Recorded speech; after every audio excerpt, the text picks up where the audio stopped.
And hello and welcome to Open, the show that opens the Bronx and the rest of the world right to you. I am Daren, Jaime. Today, we'll update you on what's happening in and around our borough as well as across New York City. Coming up, we'll discuss the services and supports provided for young people in foster care who identify as members of the LGBTQIA community. And then after that, we'll learn about a resource that's providing everyday bibliophiles with mental health support and reading recommendations.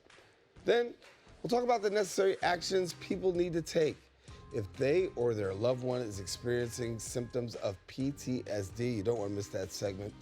And then also, with the summer season starting, we'll learn about tips to prepare parents and children for a successful summer camp experience. And then finally, we'll discuss how one program is providing financial, academic, and personal support for students to complete their degrees. So stay tuned because all this and much more is heading your way. Right now, we're officially open.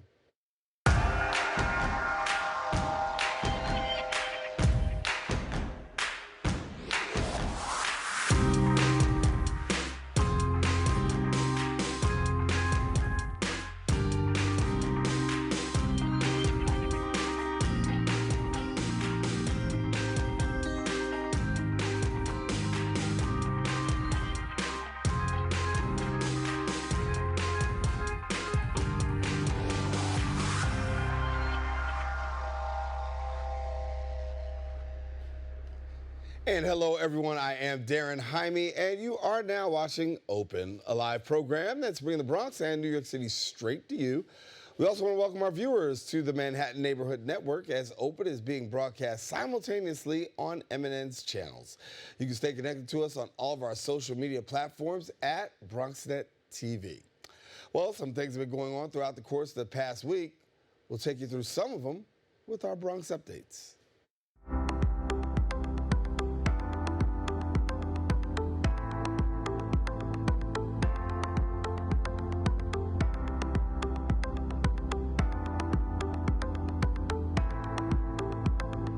Well, we kick off with community news with none other than us right here at BronxNet. The BronxNet team embarked on a journey to Albany advocating for the significance of community media. Our BronxNet reporter, Kyrie Moody, brings us the details. BronxNet and other local media outlets traveled to Albany, New York to hold a press conference to advocate for community media. Community media refers to any form of media created and controlled by the community with the aim of serving that community. Access channels are funded by Cablevision, but since the rise of streaming services such as Netflix and Hulu, cable is becoming scarce. However, this press conference is aimed to pass a bill that allows community media outlets to receive funding from streaming services. While we were there, we came across several elected officials who represent the Bronx that are in agreement with the bill. We can't get anything done in this world that's so interdependent without communication. And certainly community-based media is really the core of that. And so I'm happy to sponsor this legislation and hope that we'll get it done in the last couple of weeks in order to make sure that we protect it, but also expand access for regular community people to be engaged. We want to advocate for things that are important to our county.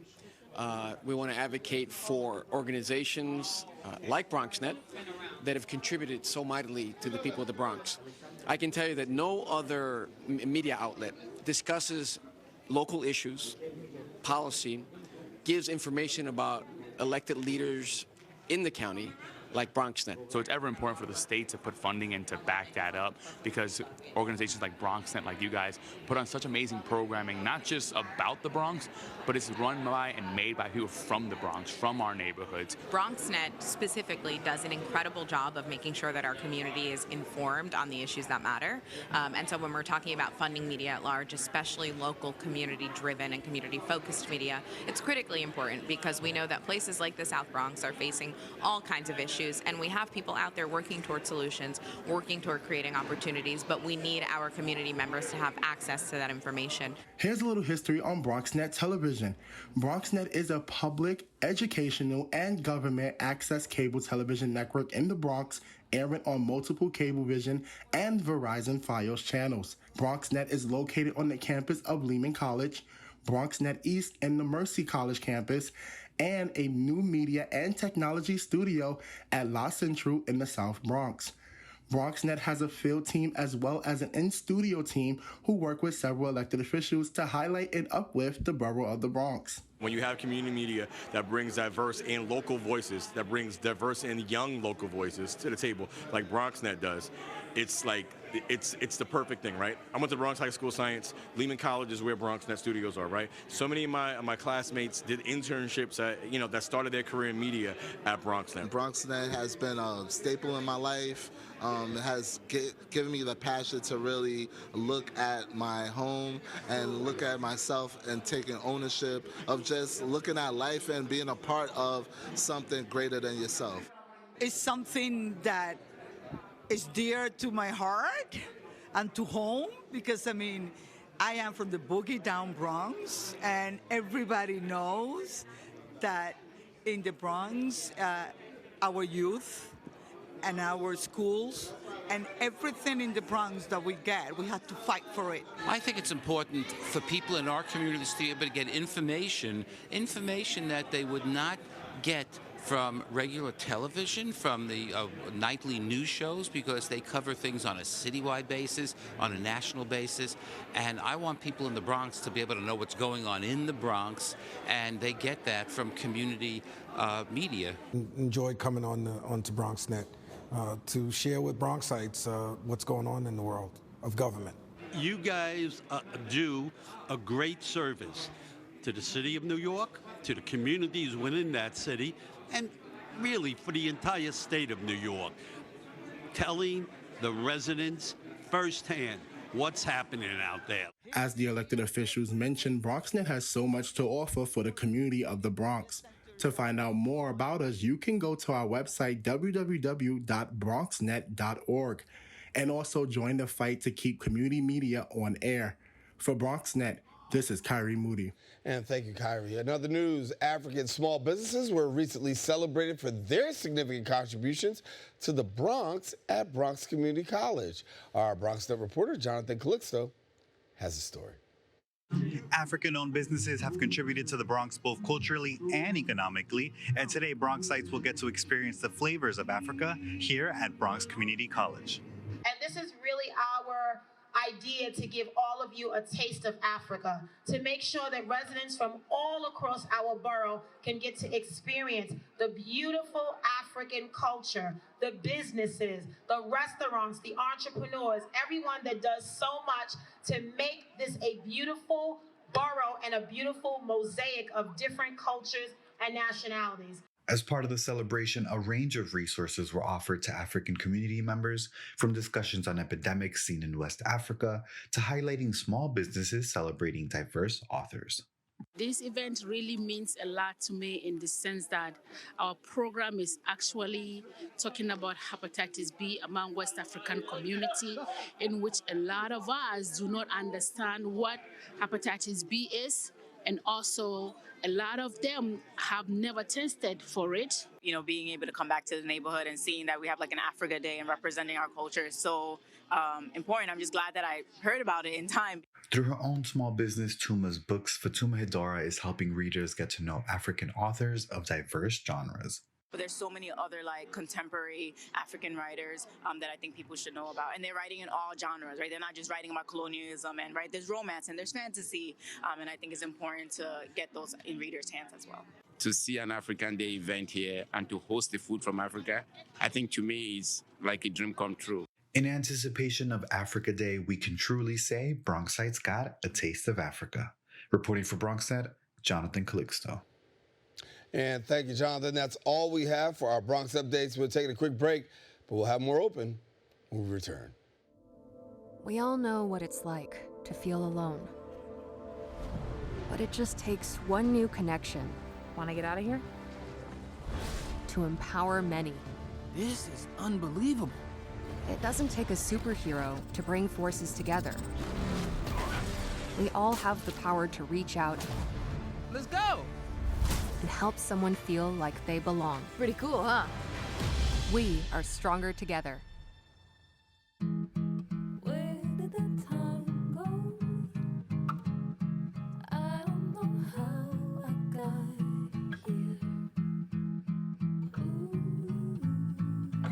done the hard part. You quit smoking. Now do the easy part and get scanned for lung cancer. If you smoked, you may still be at risk, but early detection could save your life. Talk to your doctor and learn more at savedbythescan.org. And welcome back. A 2019 study found 30.4% of youth in foster care identify as LGBTQ and 5% as transgender. JCCA offers a safe space for those who identify as members of this community. With their programs and services, they provide the highest quality child welfare, as well as mental health services to more than 17,000 children and families every year. Joining us now to tell us more, we are pleased to be joined by Cearia Scipio, who is the youth coach at JCCA, and good to have you. Hi, it's good to be here. Thank you for having me. So you got some great work that you're doing, and you're dealing with this population. And talk to us about the work within this population, because we know it's emerging and the needs are many. Yes. So my department offers lots of services for youth. We offer educational services. We help them get into college. We help them with vocational services. We even offer to pay for their driving lessons. So we're trying to get them on the right foot. Yes. Right. And so, as I know, you start off as a client, right? And then you worked your way into actually servicing. What were some of those needs that you found yourself as a client that you're now able to translate back over to the ones that you work with? So when I was a client, my program didn't exist. My youth coaching program didn't exist. And I always wanted someone who had lived experience in foster care to kind of like tell me what to do or give me a blueprint. How do I navigate this? I would always say to my workers, you would go home at the end of the day. You can clock out, and this is my life. So I like the fact that I'm able to use my experience in foster care as an alum to help my youth. Yeah. So as you help your youth out right now, what do you find to be some of the more prevalent things that they need in this time, in this space? I feel like a lot of my youth, especially my queer youth, just need a lot of compassion and acceptance, freedom to dress how they want to dress and love who they want to love, and more inclusive homes and inclusive staff. What do you think Pride Month means to them? For my queer youth, I think Pride Month is an opportunity and a chance to dress how they want to and use their pronouns and actually feel safe in a space with me as their youth coach. And there's a lot of stigmatism that's associated with it, and really trying to, break down barriers and really have effective methods so that way people could feel, valued. Yes. Talk to us about that, because there's a lot of people who just, they're roaming out there. They don't necessarily feel valued. You talk about foster care, that's one thing. And then you talk about LGBTQ, that's a whole nother. And you combine the two together, that could be a lot on a young person's shoulders. I totally understand. I do agree with you. I do think that it was a lot, especially me growing up in the system as a queer youth. I struggled to find a sense of community. We didn't have such a heavy community in the youth coaches that we did before. So I'm happy that I can provide services to my kids. Yeah. So as a youth coach right now, what do you feel is like your main objective when you have your young people in front of you? My main objective for my youth, and youth that even aren't on my caseload, for all of the young people that come into the office, I want to provide them with a comfortable, safe area in which they can feel happy talking to me. I have a youth that will tell me, this happened at school, can you help me? Or a youth that's like, come with me to driving classes, or let's go get Starbucks, anything. It just feels like I'm there to be someone's best friend and be someone's support system, and that means a lot to me. Yeah. So what can we as a community actually be doing better? Because obviously there's work that we could be doing to make life just a little bit easier and or better. So what can we do? For youth or for my queer youth? For youth, I do believe education. I do believe that the public should be educated on the struggles that youth go through. Less of there's a lot of, how do you say it? There's a lot of stigmatism that's going on with the youth, and it leads them to a bad place. Lots of support. I believe that raising the age for support to 26, 27 might be very helpful in helping people, because a lot of youth end up homeless. Yeah. When we talk about queer youth, what can we do? For queer youth, I do believe that there need to be ways that we can support them, like safe sex education seminars and gender, a way that they can practice their gender identity, and more inclusive foster homes. I do believe that that is a big deal. Right. So do you find that more people know about the queer population, or are you finding that there's a population of people who just don't know? I do feel like there's a population of people that are misinformed, and I think that some of the homophobia can come from miseducation. And, you know, we one day at a time, and we can just be who we are, and we're not going anywhere. And Right. yeah, How would you define queer for somebody who just says, I don't know? they don't know what queer is. Yeah. Well, in my definition, I define queer as just I am loving who I want to love. I see partnership in all of the genders. I do not discriminate, and some people think that that's wrong, and that is their opinion. But I refuse to live my life in a box, and I want to be an inspiration for my youth that look up to me and say, "Wow, this queer person is in this space. This foster care alum is in this space." That's an inspiration. I want to, you know, there's a double for that. Right. So now you have services that actually support. Yes. Right. And so give us a little bit about those services that are actually available to anyone who feels, you know, they need them. We have peer support groups that we do. I work specifically in the Bronx agency, but they're agency-wide. We have peer support groups that we do.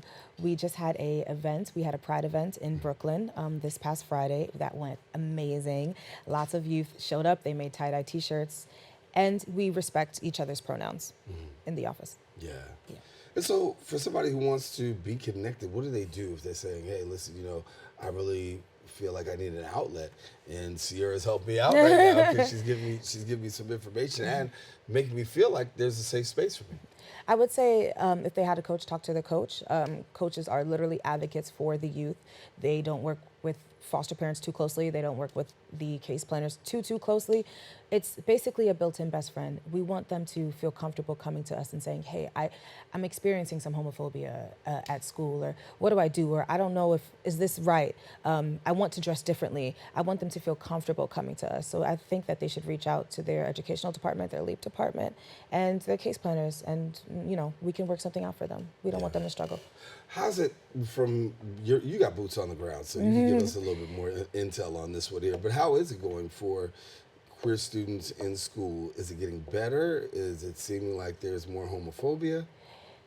That's a tough one, because there's always going to be homophobia. That's always going to be a problem that we do have. My job for my youth and the youth that come into my office is to let them know that I'm here for them. And if there was a problem going on in their school, that I would definitely see to it personally, because yeah, that's a touchy subject for me. I want to make sure that all of my youth are protected and feel safe. They deserve that. They deserve that space. Right. Totally 100% agree. Cearia, Scipio, thank you so much for being with us, and congratulations on the great work that you're doing. Now, if somebody wants to get connected, she is a youth coach at JCCA. Thanks much. Yes, thank you for having me. All righty. Now, if you want more information, you can visit the website at jccany.org, and then also follow them on social media at JCCANY. Don't go anywhere. We'll be back with more Open coming up right after this. How do you know when you've made the right decision? It's the feeling you get in your gut.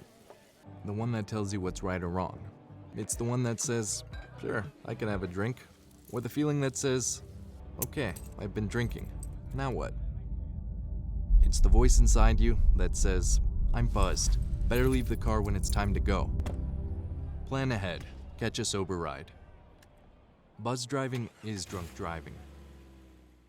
And welcome back. Literature serves as a powerful medium that's enabling us to forge connections to the stories of others, allowing us to rediscover and reconnect with various aspects of ourselves. Literapy NYC brings together the realms of literature and therapy, offering a unique platform providing mental health support as well as diverse reading recommendations for all passionate bibliophiles. And joining us now to share a little bit more is the founder of Literapy NYC, Emely Rumble. And Emely, thank you so much for being with us. Thank you so much for having me. So I want to ask you the question about, you know, how prevalent is it when we talk about literacy and also having therapy, combining the two? It's a unique clinical procedure that's being done right now. And how prevalent are we seeing this? Absolutely. So I think bibliotherapy is something that we've been doing it. We're doing it. We've been doing it since back in World War I. The Library War Service was ensuring that Army bases were provided with libraries so that veterans could have a connection to home. So there's deep roots historically in Greco-Roman area, the Egyptian um, history, but more importantly in modern day practice. And I think it's part of the reason why I created Literapy NYC is that I wanted people to know that bibliotherapy is here, it's been here, it's here to stay, and we're doing it. And there's a science behind how a love of reading can really benefit our mental health. So, as they say around the block, make it make sense. How does it work, and how does it go down for people who actually are taking part? Because this is really a great instrument in terms of getting to a place of healing and using a pretty common method. Absolutely. There's 3 domains of bibliotherapy. So receptive prescriptive bibliotherapy is when a therapist would recommend a book to assist with treatment goals. And it doesn't just have to be self-help. We can have an intake where we really assess our clients as readers so that we can book match with a text that's going to really support the work that they're doing in therapy. There's also expressive creative bibliotherapy. And this is where, as a therapist, we would get our clients writing and using expressive writing tools in the therapy room. So that might look like writing a letter to your younger self, maybe even writing some poetry. I love that the Mott Hall Community School here, Mott Haven, in the Bronx uses hip hop poetry. The late Dr. Tyson created that framework and methodology. So poetry therapy is also a part of bibliotherapy. Hip hop therapy is also poetry therapy. So there's deep roots there. There's also symbolic ceremonial bibliotherapy, right? Where we might read a text to connect to the memory of a loved one that we've lost or that we're presently grieving. There's many ways that a therapist can sort of get creative with a love of literature to incorporate the use of bibliotherapy in healing practice. And what I love about that is that these are practices that we can support in the therapy room that clients can use in their personal practice at home for self-care. And that's really what decolonizing mental health and making, literacy and mental health care more accessible is all about. How welcoming are clients when you introduce this as a practice? Because, for some people, books are not at the forefront of looking at therapy. Right. Well, I will say, any good therapist knows that we have to assess our clients' needs before we determine how best to serve them. Right. So there's definitely a mixed approach perspective in regards to how a therapist treats a patient. In therapy, bibliotherapy is just one method. So it's not a method that would work for everybody. So I think that's really the first step is assessing whether or not bibliotherapy is a methodology that can support the work being done in the therapy room. And then we go from there. And I've had, clients who right away might be resistant or share that they don't feel like they're strong readers or they don't have the time to read. But if they want to try it, then we'll start small. So maybe we start with a poem. Maybe we start by reading together in the therapy room.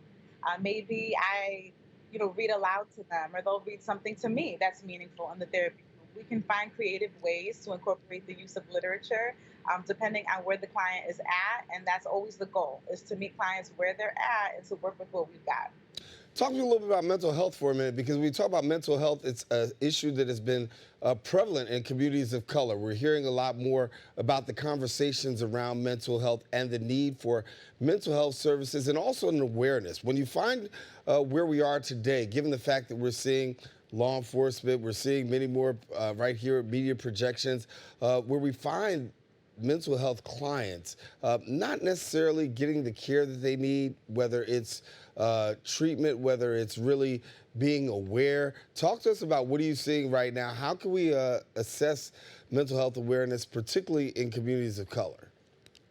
Yeah, thank you so much for speaking to that. It's a huge barrier. And I know for me, being in private practice, it's really important to make my services accessible. So I think that's the first step, right, is educating the community about the importance of mental health, about what therapy actually is, and sort of destigmatizing it. I started off my career here in the Bronx as a social worker, so that's really where my expertise and my training began, was pushing into ELA classrooms to make stories come to life, to help with the literacy rates at the school level.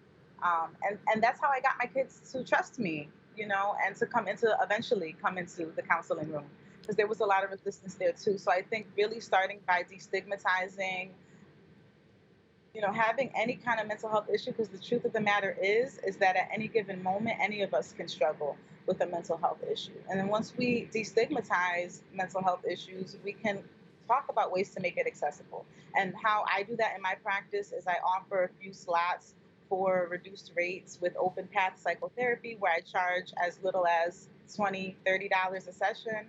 I also collaborate with Grace, which is an organization in Brooklyn providing free therapy to adolescents in all 5 boroughs here in New York City. So I think as therapists, we have to also, make that part of our decolonizing work, is that we have the credentials, we have the expertise, but how are we using our platforms and our influence so that we can better support our communities? Yeah, I think you hit the nail on the head, but keeping it 100, we talk about the fact that, listen, a lot of people do not access mental health services simply because of stigma, stereotypes. These are things that are prevalent, particularly in communities of color. You don't go to, but more and more people are seeming to accept therapy, more, prone to really saying, hey, I can use these services and not feel bad or ashamed about them. That's right. That's right. And I think a lot of that is the young people coming up now, right? Like, think about what young people had to see 2020 when they saw the video of George Floyd being murdered on public television. That was a moment, I think, for a lot of young people in particular, where it was like, this cannot happen. To hear your parents or your grandparents talk about racism, talk about some of the ailments that we have to navigate being in racialized bodies. But I think it's moments like that where young people are really stepping into racial and social justice consciousness and really wanting to contribute good to the world, not just to heal for themselves, but also to heal the intergenerational trauma, the cultural legacy burdens that we all carry. And I'm really excited because I also see a new wave of therapists. These young therapists have social media platforms. Before they're at a stage of being independently licensed, they're creating platforms to say, look, I'm from the Bronx, I'm in social work school, this is what I want to do with my degree, and really like speaking out about mental health care and how they plan to build their own practices and decolonize the field. So I'm really excited about that. And if there's any way that I could use, my platform at Literapy NYC to support young therapists coming in to do this work, particularly in the Bronx, that's what I'm here to do. Well, certainly we want to connect people to you at Literapy. Someone who doesn't know, real quickly, how do they get in contact? Absolutely. So you can follow me on social media, Facebook, TikTok, Instagram at Literapy_NYC. And I also have a website, www.literapynyc.com. You can subscribe to my monthly newsletter for updates on therapeutic book recommendations that I provide every month. I have a therapeutic book club. I got a lot of stuff going on. And I'm also publishing a book, Bibliotherapy in the Bronx, is coming out April 2025 with Row House Publishing. I'm really excited about it because it's going to give me an opportunity to share my work that's done in the therapy room behind the scenes with my friends and colleagues and just the community overall. I wouldn't be the therapist that I am without the Bronx. So I'm really excited about this book, and prayerfully it'll help a lot of people. Yeah, Emely, you're doing a good work and a great work. So thank you so much. Hopefully we'll get more about that book and hear more from you in the near future. And thanks for joining us here on this segment. Thanks a lot. Want to let our viewers know if you want more information, you can visit the website at literapynyc.com. Then also follow them on Instagram at literapy_NYC. We'll tell you, don't go anywhere. We got more open coming up right after this.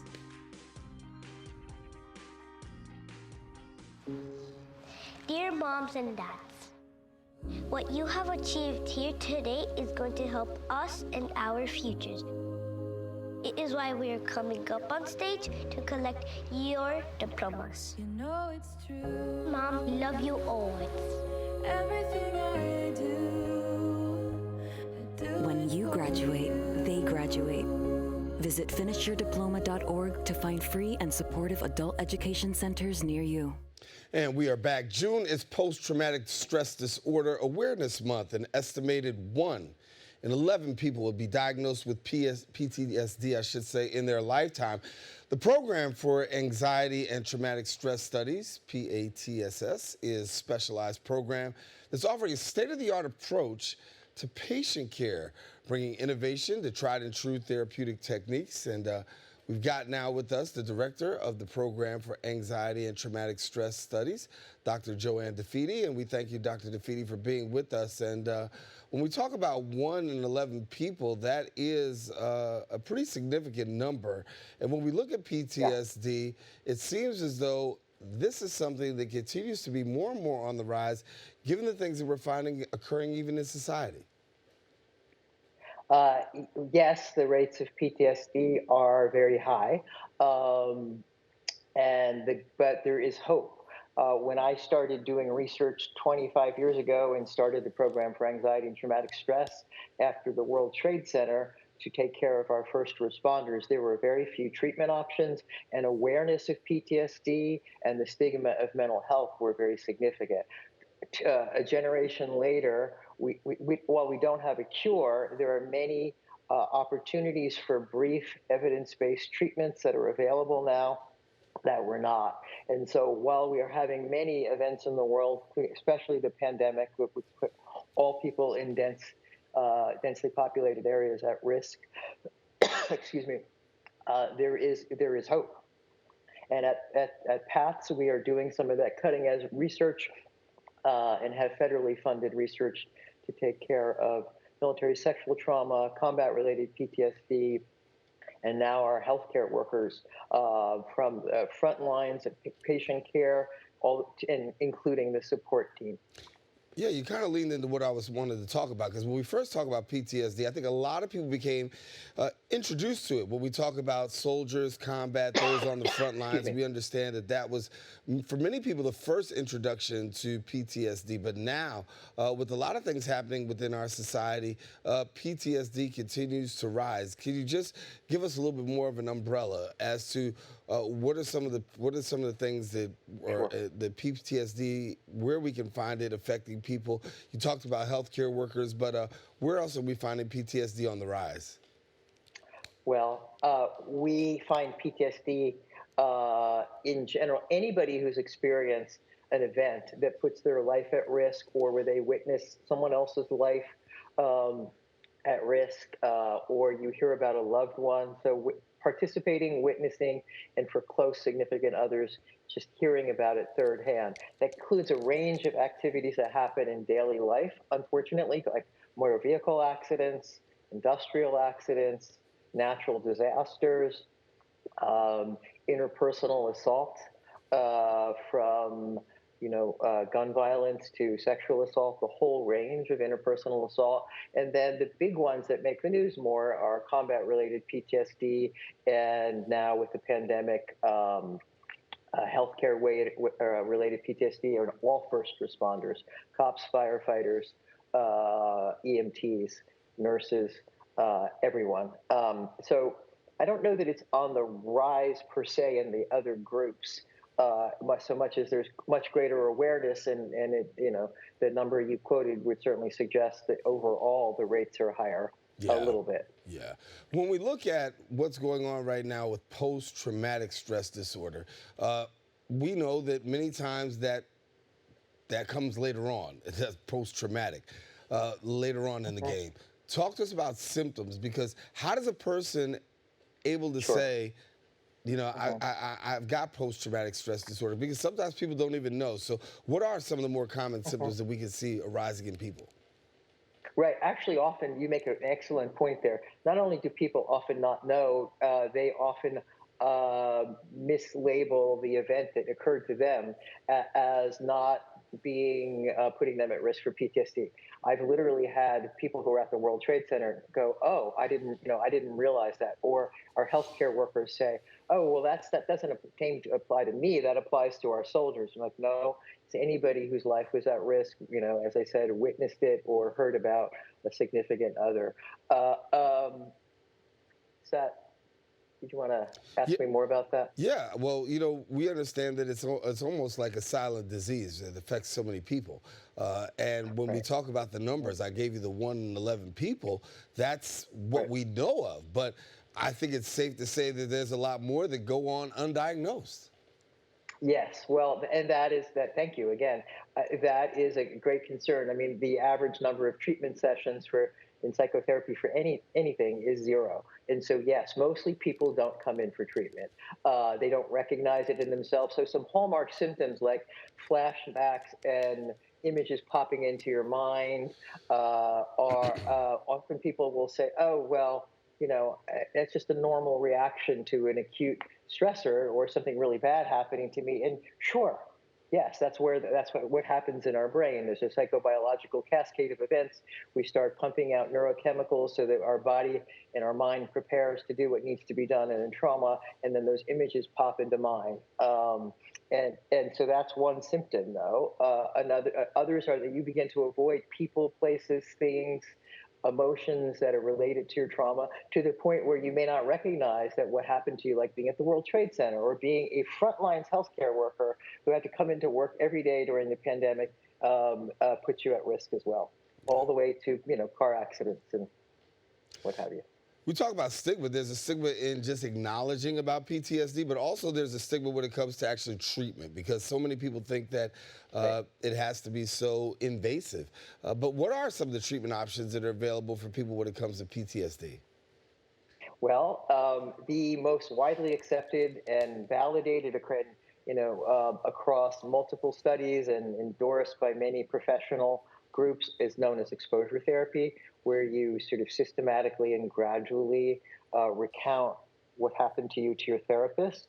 And that helps our brain almost at a preconscious level learn to tolerate the anxiety and fear, and your brain begins to learn, oh, well, going to a hospital doesn't put me at risk necessarily for a deadly virus like a pandemic, or going downtown or seeing an airplane. This is not the World Trade Center happening again. So your brain learns that certain cues to danger, like buildings, planes, hospital gear, walking into your place of work at the hospital, are no longer are safe now. Another form of therapy that is gaining a lot of evidence for now is interpersonal therapy. And in that approach, you focus on your interpersonal relationships. With PTSD, you often become angry, irritable, or withdrawn and numb. And so the level of interpersonal conflict goes up, and marital difficulty at work with colleagues and supervisors.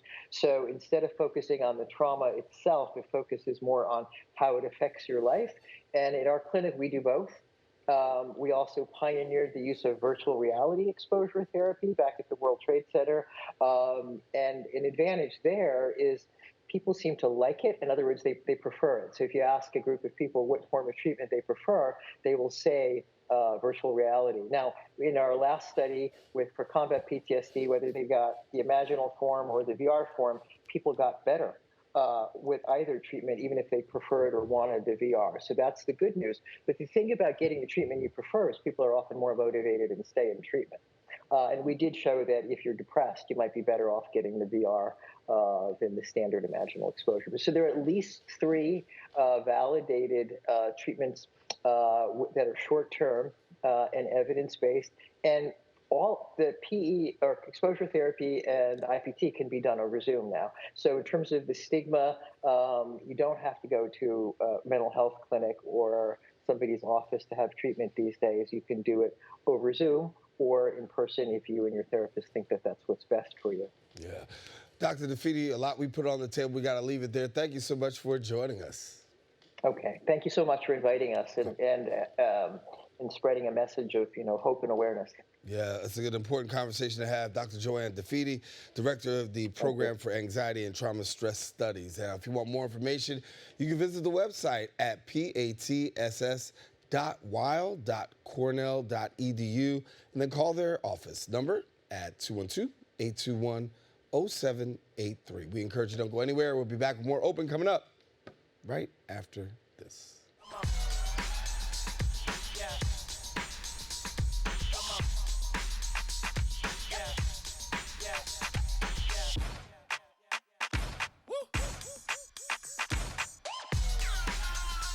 You're not going to get it all right.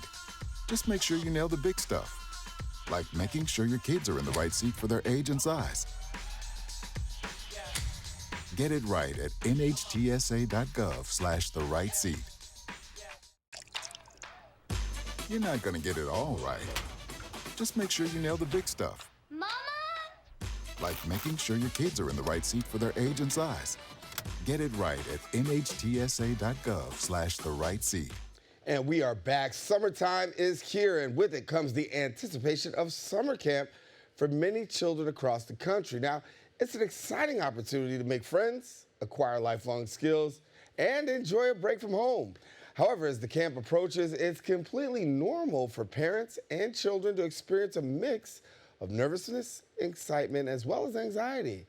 And joining me now to share a little bit more is the president for Union Reform, Judaism Camps, and Immersive, Ruben Arquilevich. And we thank you so much for joining us, Ruben. Thank you. Thank you. It's a pleasure to be here.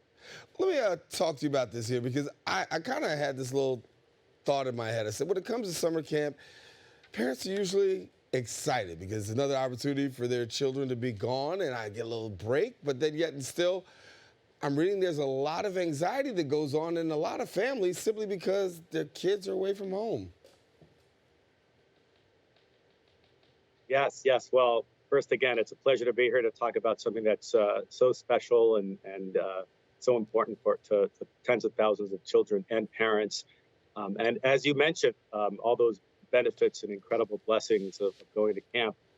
It is very normal, especially for first-time children and first-time parents, to feel some anxiety and some ambivalence about going away from home. For many of them, for their first time, and it's really a big, exciting growth moment, both for children and for parents. Yeah, it's a growth moment, but Lord knows it could be a challenging moment. Let me talk first about a child. If I'm a parent and my child is saying, okay, here comes summer camp, I'm a little nervous, this is my first time through, first time at the rodeo, what do you tell your child if you're a parent? It's a wonderful, wonderful question. Well, first I would begin with really validating, as a parent, I would validate my child's feelings and share with them that you as a parent might also be nervous, but you're also excited. You're also proud of them. And to help them realize that those feelings are common and understood, and it's a big, big moment. And I would also reinforce for my child that there are many adults there who are at the camp, many who have their own children, and most importantly, they're all there committed to help their child have an amazing, joyful, growthful experience. And when we talk about kids getting ready, obviously packing is a huge, important part of that experience, making sure they have the right, adequate things in order to make the summer camp experience pretty well. Any advice on what parents should be packing and how should they be packing? I feel it's important that parents partner with their children in the packing and the preparation process. So reading through all the materials that a camp would send them in terms of what to bring to camp, and how to prepare oneself mentally, emotionally for the experience. And so by doing that together, it also helps reduce some of the questions and perhaps some of the anxiety and some of the fear. One thing I do always recommend over the many years is don't bring your most valuable items to camp. Bring things that can get dirty and have lots of fun with, but don't bring something that's really of great physical value. Just given the kind of communal setting, it's easy to lose things in that kind of environment. But most importantly, when it comes to packing and preparing, I really encourage parents to partner with their children in that process. It all brings it makes it that much more real. Well, let me flip the question around, and I know kids can't partner with parents in this particular area. So what if I'm that parent that has the anxiety? What am I doing? How am I getting through this? Because I can't show this in front of my kid. So what is out there for me to be able to navigate my feelings, my emotions, so that way I don't bleed through on my children? Thank you for that incredible question, because you're hitting it right there with the notion that it's usually the parents who are more anxious than the kids. And so it's so important that parents set the right tone and set up their children for as much success as possible. As a parent, I would encourage parents, just like they would validate the feelings of their children, they should validate their own feelings, and they should realize that as a parent, they're about to entrust the total life and well-being of their most beloved human in their lives, their children, to others, and to realize that with that should come some anxiety and some fear. Some ways to mitigate for that. First, I encourage parents, especially first-time parents of campers, to speak with other parents and connect with other parents online well in advance of going to camp, especially other parents who are sending children for their first time. I encourage parents to watch camps videos and social media. It'll give them a feeling and a sense of the staff and the community and the nurturing environment and the joy that is at camp. I encourage parents to stay connected with the community of other parents. Another opportunity to reduce some of that anxiety is many camps offer in-person tour day or weekend or one way to visit. And so in many ways, the more that a parent can get connected with the people and the place and the community and the impact, that'll really help reduce some of that anxiety and really build that trust. And a related item is just for all parents, when it comes to communicating with your child once they're at camp, keep the focus on pride and positive experiences. We're now in this era where, listen, COVID was rampant, and we know that there was lack of socialization. A lot of people were really staying behind doors, and a real aversion and wanting to be outside and be in the outdoors and, connecting. What are you seeing on your end right now, given the fact that we seem to have been moving a lot further than where we once were in this thing called COVID? Are you finding more and more parents are sending their children out? And what's it like? Absolutely. As we continue to evolve from the COVID reality of what it was a couple of years ago, we're seeing enormous demand for camp. We need camp more than ever before.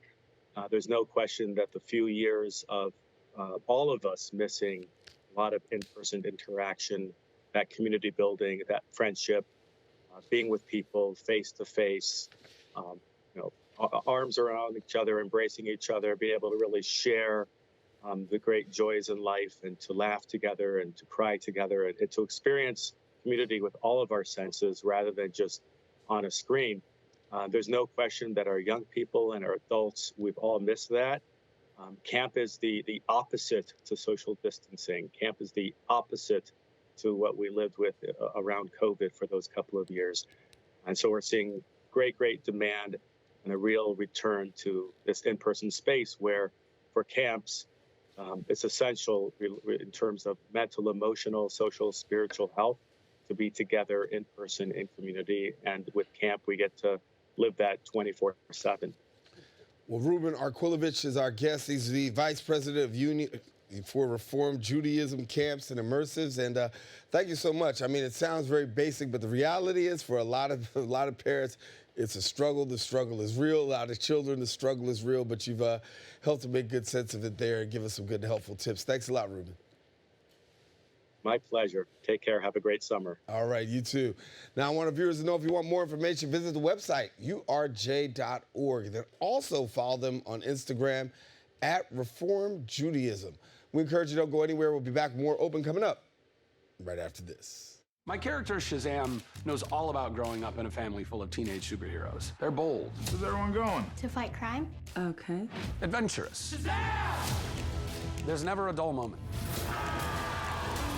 And no matter what happens, they'll always have your back. All they need is a place to grow and be themselves. And the best part is, you don't have to be a superhero to adopt a teen. Learn more about adopting a teen from foster care. Visit adoptuskids.org. You can't imagine the reward. The Accelerated Study in Associate Programs, ASAP, was designed to provide financial, academic, and personal support to help students complete their degrees as soon as possible. Here now, sharing with us is the director of the ASAP program at Bronx Community College, Celso Alvarez, and good to have you with us. Thank you so much for having me. It's that time of the year. I mean, honestly, we are, for one semester, some have graduated, others are getting ready for the next year, and for you, it's a constant revolving circle, I take it, right? Very cyclical. Very cyclical. So we have this accelerated study program, and talk to us about this because really, I think, just a conversation. The goal is really getting students in, and then also getting them across the finish line. Absolutely. So the great thing about the accelerated, the ASAP program is that it was designed specifically for that. What we found, through various studies is that students were having a difficult time graduating. So in 2007, CUNY introduced this program and has done success. I mean, it's been very successful in graduating students within the 2 to 3 year mark at the community colleges. As I was sharing with you, many students struggle due to life circumstances, whether it's working, parenting, life gets in the way, and then it prevents them from graduating. So what ASAP does is remove all those barriers by providing financial support, academic support, personal support, Metro cards, whatever it takes for them to come to school and graduate, we're going to do. Yeah, and I think you shed light on the fact, right? Because I think some people think when it comes to community college, that's a 2-year degree. But for most people who are right within the community, there's so many different things that they're contending with. To be able to complete their education in 2 years, as you said, is not really as feasible, and a lot have 3 and sometimes even 4. But how are you going about this program in terms of really being able to reach students and connect them back? So that's a great question, because what we do within the ASAP program is we make sure that the students come see us at least twice a month. So they have to come to meet with an advisor twice a month in order to navigate whatever challenges they may have, whether it's academic, personal. So our advisors are designed and designated to a particular student. So the cohorts break down into about 150 per advisors. And what they do is navigate that student through all the challenges. So if there's a financial challenge, we look at it. If there's a personal challenge, we look at it. And we try to address whatever concerns they have so that they don't shy away from continuing their education, which is usually what happens. When you're not proactive, the students shy away and then they just disappear. So when you have students who are coming to you, talk about what are the qualifications for a person that's coming to you. How do they qualify for the ASAP program? So in order for you to qualify for ASAP, you first have to apply to CUNY. You apply to CUNY, you apply for financial aid because that is a must. Once you apply for financial aid, federal and state, if you qualify, you have to accept the aid. Then what happens is that you're looked at and you're pretty much geared towards the ASAP program. We give you an orientation, we inform you of all the benefits, and it's up to you really to decide whether you want to be part of it or not. Because again, as we mentioned, life does get in the way sometimes, and students say, you know what, I can't afford, giving up a job, or I can't afford what I have to do with my children to devote all the time that I need to graduate within the 2 years or to be a full-time student. So we give the students the option, but as soon as we know that the student is eligible via financial aid, academics, and they have been accepted into BCC, we say welcome to ASAP.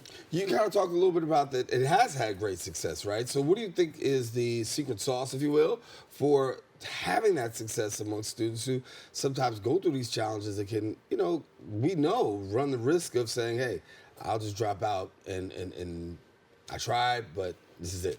So just to give you a brief history, I've been in higher education for about 19 years now, and this is a theme that has always come up. What do we do to assist students to graduate? What is the secret sauce, as you said? Generally, it's finances. There's always a barrier where students can't meet their financial needs or their financial, Jesus, I'm losing words. So responsibilities, I should say. And what ASAP does is we look at how much financial aid you're going to get, and if the financial aid that you're getting from the state and the federal government doesn't cover it, then financial aid will look at the report and then we'll say, okay, ASAP is going to cover the rest. We'll send you a notification saying, now you're eligible to receive this amount of aid plus ASAP aid. Now you're eligible to receive a Metro card. Now you're eligible to receive a book stipend. So now the financial barriers have been removed. That's not an excuse anymore. Now we're going to tell you, you have to meet with an advisor. The advisor is going to give you a degree map for the entire 2 years and for your first semester and say, these are the courses that you need to take. If you have any challenges with the courses, the professors, the school, the system, please come see us and we'll help you navigate through it. And there's also an opportunity, I think, for students who actually are in this program to be in class with other students. Oh yeah, so it's a cohort model. So you start with a cohort and you tend to graduate with that cohort. So all the students that are, let's say that are starting this fall, they're gonna be cohort 17. They will be all together in classes pretty much, obviously pertaining to their majors, but for the most part, the idea is if you start together, you generally tend to finish together. Yeah, so for yourself, watching this program unfold right there on the campus of BCC, what are your thoughts? One of the reasons why I came back to BCC was because I wanted to help my community. And ASAP is an amazing vehicle for that. When I attended BCC, ASAP was not around. However, I navigated myself through the hurdles and challenges.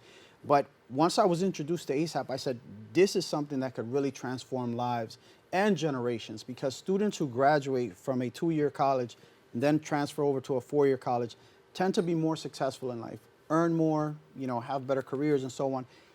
At BCC, we're doing great work. Our students are extremely happy. Our salutatorian just recently was accepted to Princeton full ride. So the work that we're doing, we're engaging our students, making sure that they understand the value that the program brings. It's almost like you're laying that foundation, right? I mean, for many of them, it's a foundation, because the goal really sometimes is not just to get out with a community college degree, but to get that 4-year degree. And this actually gives them the gas in the tank to say, listen, I can go ahead and do these other 2 years. Absolutely. That is exactly the goal. So for most students who graduate from a community college, they think that's it. I'm going to graduate from a community college. I'm going to go out for a job, because that is generally the misconception that most students have. But what we do is we push you to go to the 4-year degree. Get your 4-year degree, because at the end of the day, again, it's social mobility. We want to infuse social mobility in our communities, in our families, so that our students are better prepared long term. Yeah, well, Celso, I got to thank you for coming and being with us. I mean, it's great work that you're doing in terms of getting our kids to the next level, and certainly not even kids. These are grown adults, yes, many of them, who are really just, turning the corner, but just need that extra push. So thank you. Absolutely. Thank you so much. Again, before I leave, though, I do want to get a chance, somebody saying out there, well, ASAP program, what do they do? I'm sorry? To get connected, ASAP program? Oh, please, you could email me at celso.alvarez@bcc.cuny.edu, or you could email asap@bcc.cuny.edu. All right. Well, hopefully we'll get somebody connected and get them on that right path. Thanks so much for being with us. Thank you so much. Thank you. All righty. Celso Alvarez, who's the director of the ASAP program at Bronx Community College. Again, now, if you want more information, go ahead and visit that website, bcc.cuny.edu. And then also follow them on Twitter and Instagram at BCCCUNY. Well, we've come to the end of our show today. I want to thank all of our guests for joining us, and most of all, you, the viewer, for tuning in. And if you missed any part of today's show, you can catch the Recablecast on Optimum's Channel 67. Verizon Files, that's channel 2133, or watch us anytime on the web at bronxnet.org. Of course, you can catch a brand new episode of Open. Come back on Friday with my girl, Rena Valentine. She brings you the best of arts and entertainment. And that about wraps up for this episode of Open. I'm Daren Jaime saying take care. God bless. Make sure you keep this channel wide open.